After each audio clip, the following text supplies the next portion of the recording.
এটি ভোলার মেঘনা নদীর পাড়ে বসা নৌকা ও ট্রলার তৈরির একটি অস্থায়ী হাটের চিত্র।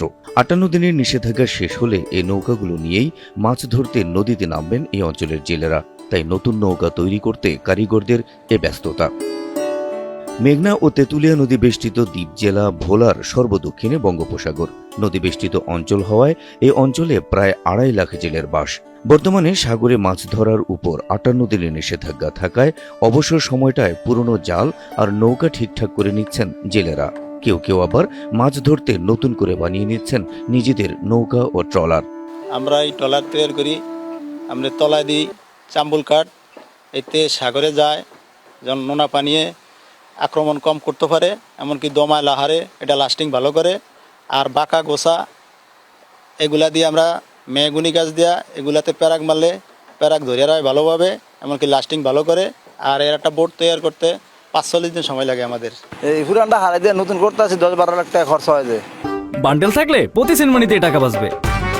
বিকাশ সেনমানি বান্ডেল কিনে জিতুন প্রতি লেনদেনে।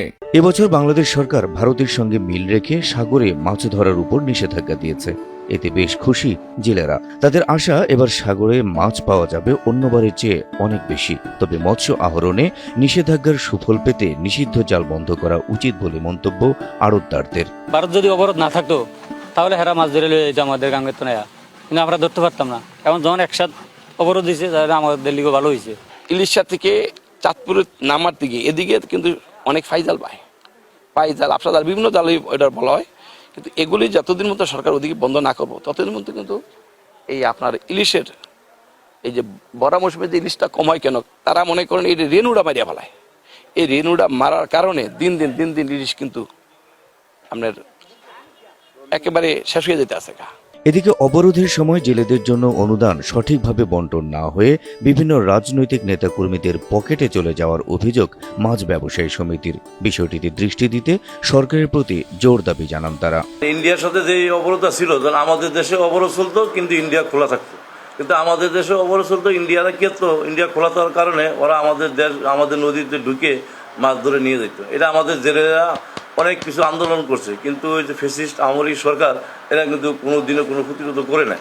কিন্তু এই যে ডক্টর ইউনূস উপদেষ্টা প্রধান সে আসার পরে যে আইনটা এখন পাস করছে এটা আমাদের জন্য খুবই ভালো, যদি আমরা দায়িত্বভাবে সঠিকভাবে পালন করি। এবার পার্শ্ববর্তী দেশের সাথে মিল রেখে সাগরে অবরোধ দেওয়ায় মাছের লক্ষ্যমাত্রা দ্বিগুণ হবে বলে মনে করছেন জেলা মৎস্য কর্মকর্তা বিশ্বজিৎ কুমার দে। মেঘনা তেঁতুলিয়া নদী খুবই উত্তাল নদী।